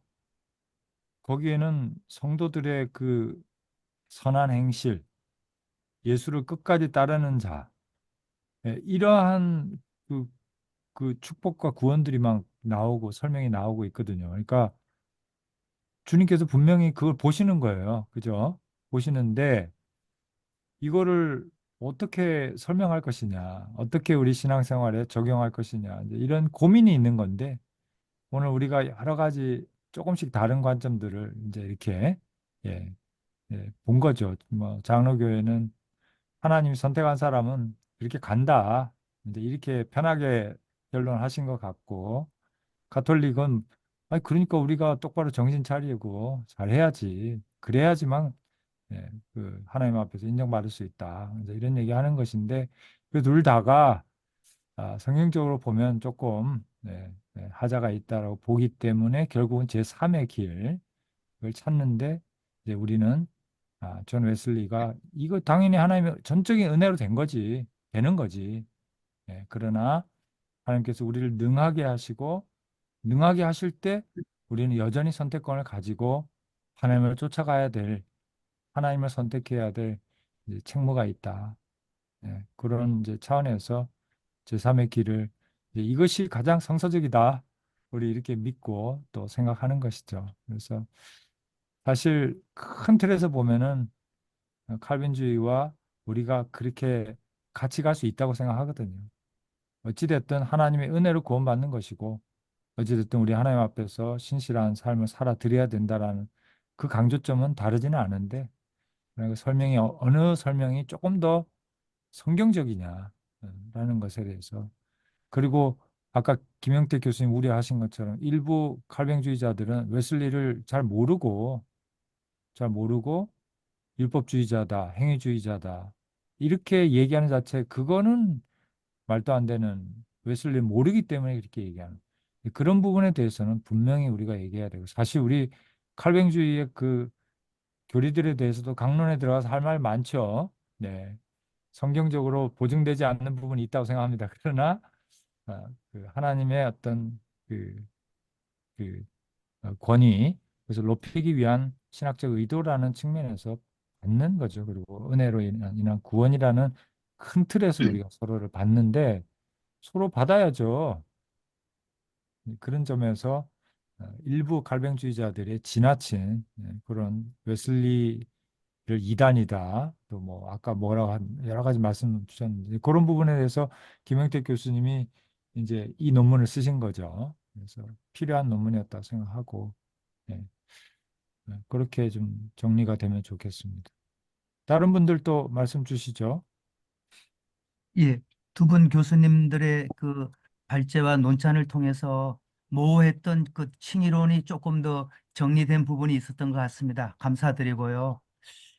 어, 그 로마서 칭의론과 갈라디아서의 이신 칭의론과 야고보서의 행함으로 구원받라고 하는 두 부분이 어떻게 조화를 이루고 균형을 이뤄야 될지를 좀 더 이렇게 생각해 보는 시간이 되었던 것 같습니다. 그래서 웨슬리는 누가 참된 복음적인 목회자인가 칭의와 성화를 통전적으로 가르치는 자가 참된 복음적인 목회자라고 정의해 주었는데 사실 목회 현장에서 목회자로서 봤을 때 강단에서 목회 속에서 칭의가 얼만큼 중요시 여기지고 있는가 이런 관점으로 봤을 때는 목회 현장에서는 칭의에 관심이 없다. 그러니까 한국 교회가 저 김세훈 박사님께서 칭의론이 잘못돼 있다. 이렇게 지적하시는 것이 타당하다고 저는 느껴지고 있고요. 그렇다고 해서 한국 교회가 성화되고 있는가? 칭의도 모호한 한국 교회가 왜곡되인 한국 교회가 성화가 가능할 것인가? 이런 관점으로 본다면 한국 교회의 영적인 상태가 건강하지 못하다. 신학이 건강하지 못하다. 이 목회자로서 이런 고민을 갖게 되고요. 신학자님들께서 진짜 바른 칭의가 뭔지, 바른 성화가 뭔지, 통전적인 구원이 뭔지를 잘 조화 있게 정리해 주신다면 목회자에게 도움이 되겠습니다. 그 다음에 제가 우리 김 교수님에게 한 개만 좀 여쭤보고자 싶습니다.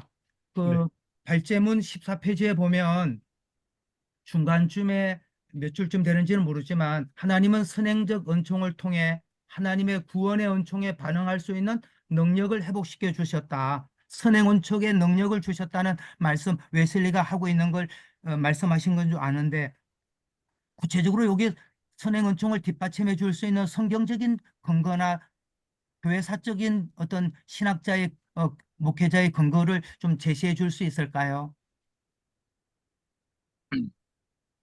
그러니까 선행적 은총의 어떤 성경적인 근거를 말씀하시는 거예요. 예. 네. 웨슬리는 이렇게 말하고 있는데 구체적으로 성경 어디를 토대로서 이렇게 말하는지는 제가 못 들은 것 같습니다. 아, 뭐 가장 대표적으로는 이제 그 요한복음 1장 9절인가요? 각 사람에게 비추는 빛이 세상에 왔다. 이제 그 말씀도 이제 웨슬리가 인용을 많이 하고요. 그다음에 예. 이제 성경의 전체적으로 이제 흐름에서 보게 되면은 하나님의 미리 준비하신 은총에 대한 이제 그러한 언급들이 굉장히 많이 나오거든요. 그리고 또 이제 그 로마서에 보면은 뭐 하나님에 관한 지식 같은 경우도 선행적 은총의 결과인데 로마서에 보면은 이제 그 태초로부터 그에 보이지 아니하는 것도 그의 영원한 능력과 신성이 그 만드신 만물에 분명히 보여 알게 될지니 그러므로 그들이 핑계치 못할 거다. 전적으로 타락한 인간에게 어떻게 하나님에 관한 지식과 신성과 능력을 알 수 있을까? 그러니까 그 하나님의 은혜다라고 이제 결론을 내리는 거고요. 그 다음에 이제 인간 안에 있는 양심 그리고 성경에 보면 계속해서 회개하고 촉구하자. 인간이 마치 자유의지를 가진 자처럼 계속 촉구한단 말이죠. 그렇다고 한다면 전적으로 타락한 인간에게 어떻게 자유의지와 양심이 있을 수 있는가? 하나님의 은총이라는 결론밖에는 우리가 도달할 수 없는 것 같습니다. 그래서 그런 차원에서 이제 웨슬리가 선행적 은총. 그래서 선행적 은총의 그 이제 뭐 웨슬리가 케네스 콜에서 정리한 5가지가 있어요. 하나님에 관한 지식, 그다음에 이제 자유의지, 양심, 도덕법, 그다음에 악을 저지하려는 그런 마음 뭐 이렇게 해가지고 그 5가지를 이제 선행적 은총에 의해서 우리 인간의 회복되어진 기능으로 그렇게 이제 웨슬리가 이해를 하고 있습니다. 예, 도움 감사합니다. 네, 감사합니다. 그리고 죄송하지만 김성훈 교수님, 네. 아까 웨슬리의 그 칭의론은 종교개혁적 칭의론과 어떤 동일선상에 있다. 그렇게 말씀하시는 것 같았는데요. 그렇다면 그 종교개혁 칭의론에는 최종적인 칭의론이 들어가 있다고 보시는 건가요? 어, 종교개혁자들이 칭의론을 얘기했을 때 최후 칭의론을 염두에 두고 종교개혁자들이 칭의론을 말씀했다고 생각하세요?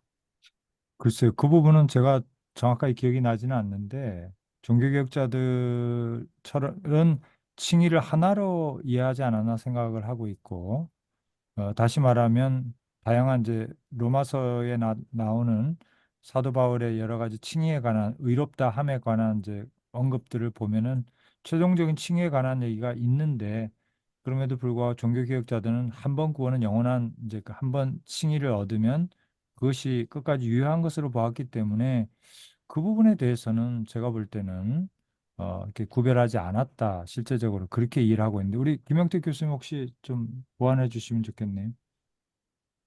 네, 저도 우리 김성 교수님의 의견과 이제 일맥상통합니다. 왜냐하면 이제 사실 이제 이게 신학적으로 최종적 칭의라는 표현을 하지만 우리가 너무도 잘 알고 있는 것처럼 하나님 앞에서의 최후의 심판이거든요. 예수님이 다시 오셔서 사실 최후의 심판을 의미하는 겁니다. 그러니까 분명히 최후의 심판이 있다는 거잖아요. 그리고 최후의 심판대 앞에서 그리스도인들에게 계속 경고를 한다고 성경에 보면 계속 경고하는데 그 경고가 불신자들에게 하는 경고가 아니거든요. 이미 믿는 자들에게 하는 경고이기 때문에. 그래서 그런 차원에서 종교개혁자들이 최후의 심판을 부인할 이유가 없다고 생각을 합니다. 그런데 이제 종교개혁자들의 신학적 시스템 안에서는 뭐 예정론이라는 것이 있기 때문에 이제 예정한 자가 뭐 이제 최초의 칭의를 받겠죠. 그리고 그 최초의 칭의는 당연히 최후의 칭의까지 연결될 거기 때문에 그 최후의 칭의에 있어서의 어떤 선행의 중요성은 이제 아무래도 웨슬리에 비해 덜 강조됐던 것 같고요. 그 다음에 이제 그 웨슬리가 그 이제 그 최후의 칭의에 있어서 선행을 강조했던 거는 교리적인 차원도 있지만 사실 목회적이고 실제적인 차원도 굉장히 중요했다고 생각합니다. 왜냐하면 그 최초의 칭의를 받았다고 그래가지고 나의 구원은 안전하다고 생각하면서 도덕적 방종에 빠지는 자들에 대한 경고인 거거든요. 도덕적 방종에 빠지면 안 된다. 끝까지 하나님 앞에 신실하고 성결한 삶을 살아야 된다는 차원에서 이제 강조한 거기 때문에 그런 차원에서 우리는 그 웨슬리가 보다 더 그 목회적인 차원에서 또 이 최후의 칭의를 접근하고 있다. 라고 또 이제 볼 수가 있는 성경적이기도 하지만 또 실제적인 그러한 예, 교리라고 저도 볼 수가 예, 있습니다. 저도 그렇게 생각이 됩니다. 그래서 정말 그 중요한 포인트인 것 같은데 상황적, 역사적으로 마치 종교개혁자들이 성화를 얘기를 많이 할 수 없었던 이유가 성화에 대한 중요성이나 필요성의 성경의 가르침을 몰라서가 아니라 로마 캐톨릭이 워낙 그 율법적 성화를 가르쳐 왔기 때문에 오랫동안 그것을 극복하기 위한 오류를 지적하기 위해서는 칭의론에 치우칠 수밖에 없었던 그런 역사적인 것이 있었던 것처럼 웨슬리 당시에는 또 그 개신교회가 가지고 있는 칭의론이 너무나 강하게 율법 무용론 쪽으로 흘러가고 있기 때문에 칭의란 말을 웨슬리가 본인이 체험하고 알았지만 그러나 그것을 많이 쓸 수 없었고 오히려 그 부분에 대한 계속적인 비판과 경고의 메시지를 낼 수밖에 없었던 성화의 신학자가 될 수밖에 없었던 이런 면이 있고 그래서 또 최종적인 칭의를 강조할 수밖에 없었던 이런 면이 있지 않나 이제 그런 생각을 해보게 됩니다. 네, 또 다른 분들 말씀 주시죠. 제가 발제자로서 오성욱 교수님의 말씀을 한마디 듣고 싶습니다. 오 교수님 선택되셨어요? 예. 우리 김용택 인사도 교수님, 드리고 예, 싶고 예, 그래요. 예. 네, 안녕하세요. 김용택 교수님하고는 두루 대학에서 PhD 이제 같이 1년간 제가 공부한 아주 귀한 그 학자님을 또 이렇게 뵙게 돼서 영광입니다.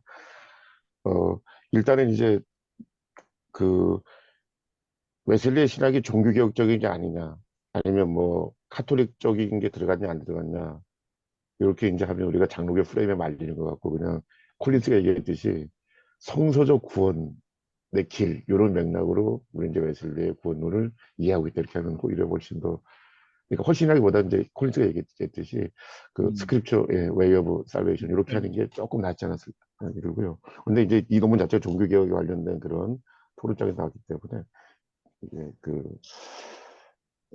저는 그 이중층위 문제를 사실은 그 저도 많은 이런 그 이해가 잘 안 됐거든요. 근데 우리 김용택 교수님 이렇게 강연 통해서 그렇구나라는 걸 많이 알게 됐습니다. 알게 됐고 이제 조금 더 찾아보니까 이제 하기 전에 그 이중층이라고 하는 게 이제 1517 전에부터가 종교개혁을 하지 않습니까? 근데 이 종교개혁을 함으로 말미암아서 이 카톨릭권이 분열되는 걸 이제 저기 뭡니까 그 방지하기 위해서 1541년도에 레겐스버그 제국회의가 열리더라고요. 이제 거기에서 그 로마 카톨릭 쪽하고 루터 쪽이 이 합의를 본 것이 뭐냐면 이중층이라고 하는 개념을 합의를 봤습니다. 보니까 그래서 그, 그, 그 합의적 내용은 뭐냐면 보니까 첫 번째 칭의는 외부적, 법정적 칭의이고 이제 임퓨테이션이죠. 그다음 두 번째 칭의는 임파테이션이라 가지고 이제 내적인 어떤 그런 분여적인 어떤 그런 칭의라고 했는데 이게 이제 이 카톨릭 쪽에서도 불만이고 이제 개신교 쪽에서 그래서 불만이 서로 있더라고요. 예, 불만. 왜냐하면 이제 카톨릭은 두 번째 칭의를 선행이라는 개념으로 좀 넣고 싶은데 성인의 성화로. 근데 그 칭의라고 놓으니까 이쪽하고 이제 같이 하려고 또 이제 이쪽 그 개신교 쪽에서 루터 쪽에서는 두 번째 이제 뭐냐면 그건 우리 그 선행이나 아니면은 성화라는 것으로 이 구원 개념을 넣으면 이게 그 하나님 절대적인 뭡니까 은총에 대한 그런 문제가 생겨가지고 두 번째 거 그냥 이제 칭이라고 첫 번째 칭이고 두 번째 칭이라는 것을 합의를 본 걸로 이렇게 이제 마무리가 됐더라고요. 근데 칼빈 같은 케이스는 그게 못마땅해가지고 이중 칭이라는 개념을 어떻게 했냐면 이중 은혜라는 개념으로 이렇게 그냥 만들어 버리고 이제 계속 내려도 그러니까 이게 이제 저희 뭐 웨슬리안 뭐 홀리네스 웨슬리안 아니면 그 페니코스탈 이런 쪽에서는 세컨 블레싱 해가지고 이중 은총 뭐 이런 이중 블레싱 축복 뭐 이런 개념으로 이제 쭉 내려가는 경향이 없잖아 있었던 거 보는데 이제 제가 말씀을 드리고 싶은 것은 요게 이제 최근에는 보니까 이제 판덴베르크나 아니면은 이미 그 루터파 쪽에서 예를 들어 이제 보네프 같은 케이스 있지 않습니까? 이중 칭의 개념을 어떻게 일하고 있냐면은 보니까 일단 인간 이해에 있어서 인간의 주체성 있지 않습니까? 나의 주체적인 어떤 구원, 이런 주체성으로서 인간 이해를 바라본 적이 사실은 크게 그렇게 데카르트 이후기 때문에 이전에는 인간을 바라볼 때는 항상 뭐냐, 공동체적 인간이에요. 그 다음에 이제 뭐 개별적인 뭐 개인의 어떤 실존적인 개인적인 인간이 이런 인간을 바라볼 때 항상 2차적 두 가지 관점으로 바라봤던 것 같아요 보니까. 그래서 구원도 보시면은 세례를 통해 가지고 우리가 고교국에 이렇게 들어가는 것이고 그다음에 뭐냐면 들어가서 뭐냐면 항상 그 성찬을 우리가 이제 먹는 거죠. 예수의 보혈을 우리가 마시는 거잖아요. 내적인 어떤 그, 뭐라고 해야 됩니까? 우리가 깨끗해지는 거.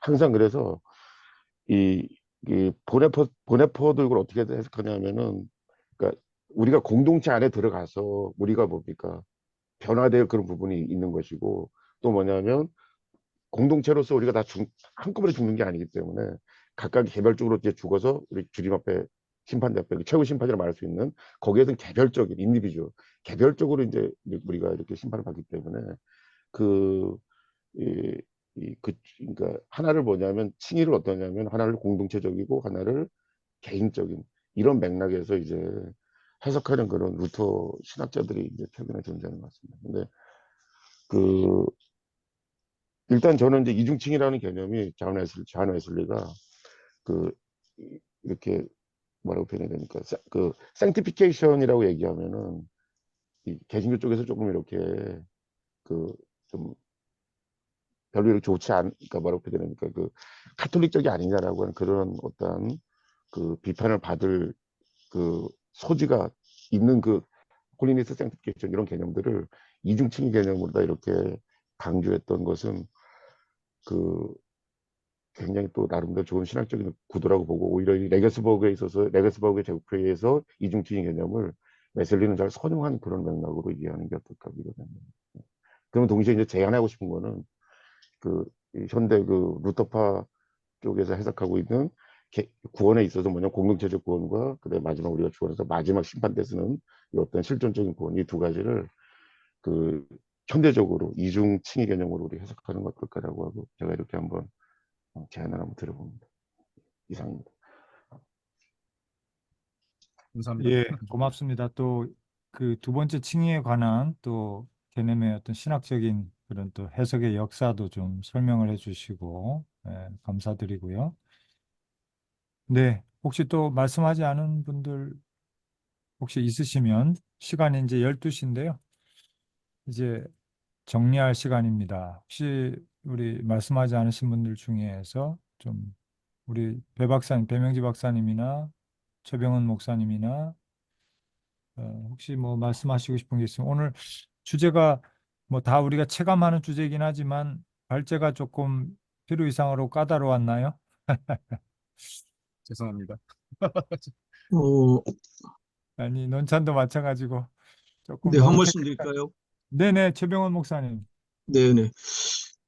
저는 그 장로교에서 신앙을 시작했고, 그리고 이제 기장에서 목회를 하고 있습니다. 이건 아마 한 50년 가까이 이렇게 어떻게 보면 칼빈 영향을 받아온 부분, 직간접적으로 이제 그런 부분이기도 한데, 이제 그 신학을 이제 공부하기 위해서 이제 서울신대에 가서 이제 웨슬리에 대한 부분에 좀 눈이 열리고 그리고 이제 점점 그런 부분에 대한 용어도 알게 되고 또 제가 이제 켈빈 쪽에서 보는 좀 놓친 부분을 좀 많이 보완하는 계기도 됐고 그런 부분에서 좀 구체화된 부분에서 지금도 관심을 가지고 이렇게 듣고 있는데 근데 제가 이제 케네스 콜린스의 성서적 구원의 길 책을 이렇게 보니까 184쪽에 보면 이런 얘기가 있어요. 웨슬리가 칭의를 전후의 과정의 분리의 그 자체의 순간에 특별히 초점을 맞출 때는 심지어 불가항력적 은총이라는 개념마저도 기꺼이 받아들일 용의가 있었다. 이렇게 하면서 불가항력적 은혜에 관해 말하자면 나는 믿음을 주시며 그 믿음을 통해 우리 영혼을 구원해 주시는 하나님의 은혜는 그것이 주어지는 순간에 불가항력적으로 믿습니다. 그리고 불가항력을 깨닫게 하는 순간이 기억되는 쭉 그런 부분이 있거든요. 근데 제가 드리고 싶은 말씀은 계속 칼빈은 이런데 우리가 이렇게 하는데 칼빈이 그런 부분을 얘기할 때 듣기가 아주 편하지는 않아요. 왜냐하면 제가 갖는 관점에서 보면 충분히 그런 부분을 디펜스할 수 있는 내용이 많이 있거든요. 그런데 이제 제가 소수니까 다 웨슬리안이에요. 지금 거기에 제가 이제 끼어들어가 있는 상태다 보니까 그런데 어떨 때는 좀 저 정도까지 굳이 항상 대비하면서 대조적으로 얘기할 필요가 없는데 그냥 웨슬리안 부분만 얘기하면 알아서 받아들이고 그런 걸 수용할 수 있는 부분인데 그렇게 하게 되면 저 같은 사람들이 이후에 이걸 들으면서 내가 있을 자리가 아니겠구나라는 생각을 할 수도 있고 역시 그 웨슬리 자체도 이 수용하고 순응하는 부분도 분명히 있다고 하는데 그 후학들이 그런 부분에서 편협적인 사고를 갖는다면 저는 그분이 원하시는 거 아닐 거라고 봐요. 저는 제가 합동에서 기장으로 왔는데 그 감리교회 그 감독회장한 목사님 교회를 가서 제가 그 집회를 한 적이 있어요. 그런데 그분이 저한테 어떻게 타락을 했냐고 그렇게 저한테 물어보시는 거예요. 차 한잔 하면서 사람 참 좋은데 이게 타락을, 그래서 무슨 말씀이냐 했더니 합동해서 제가 이제 기장으로 갔다 하니까 그분만 해도 예전 이야기니까 이제 아주 좀 약간 이렇게 색깔을 가지고 보시는 분이다 봐서 그렇게 생각했는데, 저는 그때 분명히 말씀드렸거든요. 제가 합동했을 때는 굉장히 보수적이고 편협적인 사고를 가진 사람이었는데, 고정의 틀이었었는데, 통합에서 기장으로 이렇게 넘어오면서 사고의 틀이 열리고 그다음 신학에 대한 부분이 많이 열렸다. 그래서 그런 부분에서는 오히려 잘 바른 길을 갔다고 생각한다. 그리고 제가 서울신대에서 공부하면서 많이 열렸거든요, 또. 그래서 그런 부분에서 지금은 충분히 네. 교감하고 교류할 수 있다고 보는데, 그런 부분을 생각하면 이후에 이런 부분에 좀 배려를 해 주십사 하는 그 마음을 드리고 싶습니다. 네. 뭐 사실 그 웨슬리 자신도 칼뱅주의하고 차이는 종이 한 장 차이라고 말을 할 정도로 많은 부분에서 성경을 또 따라가려고 했던 신학자들이기 때문에 근본적인 차이는 없고, 아까 제가 말씀드린 것처럼 우리 입장은 하나님의 은혜로 된 구원이다라는 것에 대해서 칼뱅주의와 웨슬리안은 동일하다고 보고 같이 갈 수 있다고 보고, 지금 그러기 때문에 저도 뭐 저기 개혁신학회 지금 가입해서 활동하고 있고 그렇게 하고 있고요. 다만 아까 또한 말씀드린 것처럼 강론적으로는 이슈는 있다. 그것도 사실입니다. 음. 예를 들면은 구원에서 한 번 받은 구원에서 떨어질 수 있는가? 여기에 대한 해석. 예. 그러니까 첫 번째 아까 제가 비판을 했던 부분이 하나 있었잖아요. 그 바울에 대한 세관점 학파 우리 톰 라이트 교수가 우리가 두 번째 칭의를 위해서는 정말 선행과 살아온 모든 역사가 포함이 되는데, 그럼 어떻게 구원받을 수 있냐 우리가 했을 때 칼뱅주의적인 어떤 하나님의 그 성도의 견인, 예, 그거 입장으로 이제 풀어낸단 말이죠. 처음 칭의를 받았으면 하나님이 이 두 번째 칭의도 통과할 수 있도록 해 주실 거다. 이렇게 이제 말하는 부분에 대해서 저는 이제 동의하지 않는다는 얘기를 했던 것이에요. 왜냐하면 웨슬리는 분명히 은혜에서 떨어질 수 있는, 구원받았지만 하나님의 자녀가 되었지만 본인이 또 그것을 내려놓을 수 있는 가능성에 대해서 성경적으로도 경고했기 때문에 그 부분에 대해서는 좀 이견이 있는 건 사실입니다. 그러니까 그거는 이제 이견, 저는 이제 네. 교수님께서 말씀하신 마지막에 이렇게 쭉 얘기하셨던 그 부분에서는 전적으로 공감하거든요. 그런 부분에서 그래서 이 부분에서 이렇게 같이 공감하고 공유하고 그런 부분 쪽으로 이렇게 선행됐으면 좋겠다는 바람을 말씀드린 겁니다. 예, 네. 좀 더 말을 잘 순화하도록 하고, 사실 그 김영택 교수님의 논문 자체는 웨슬리를 이단으로 얘기하는 사람들에 대한 변증이었죠. 그렇게 맞습니다. 보시면 좋을 것 같습니다. 네. 네. 네. 예. 자, 그러면 우리 마지막으로 배 박사님 한 말씀 하시고 주기도문하고 끝나면 좋을 것 같습니다. 우리 배명지 박사님. 네, 오늘 너무 어려운 주제, 어쩌면 어렵고 민감한 주제인데, 이렇게 또 많이 준비해 주시고, 또 논찬도 열심히 잘 해주시고, 해주셔서 너무 배우는 시간이었던 것 같습니다. 그래서, 아, 아직까지 웨슬리도 그렇고, 다른 학문들도 그렇고, 알아가야 될 것이 너무나도 많구나라는 것을 다시 한 번 더 느끼는 시간이었고, 너무나도 감사합니다. 네, 감사합니다. 예, 감사합니다, 배 박사님. 우리 또 탁월한 학자이신 우리 배 박사님 오늘 그냥 짧게 하려니까 정말 그렇게 짧게 하셨네요. 음, 음. 예, 정대원 박사님 들어오셨는데 혹시 시간이 조금 지났습니다만은 혹시 전체적으로 혹시 하실 말씀이 있으실까요? 예, 예. 알겠습니다. 지금 이 칭의론이 많이 논쟁을 이제 대상이 되고 있는데, 이제 근본적인 이유는 하나님이 원하시는 성장, 성화가 이루어지지 않으니까 이 칭의교리 필요 없다는 사람들이 늘어나는 추세에 있습니다. 이걸 어떻게 진정 이 문제를 극복하는 방법은 의롭다함을 받은 우리가 하나님의 자녀답게 사는 길이겠죠. 그게 가장 근본적인 것인데, 그러나 이 문제에 대한 신학적인 여러 가지 관점들에 대해서 우리가 지도자로서 이제 알아야 될 필요가 있다 이런 생각이 들고 또 그걸 알아가는데 우리 김영택 교수님의 논문이 참으로 큰 도움이 되는 것 같습니다. 그래서 여러분 감사드리고 우리 김영택 교수님 다시 한번 뜨거운 박수로 감사합니다. 감사드립니다. 감사합니다.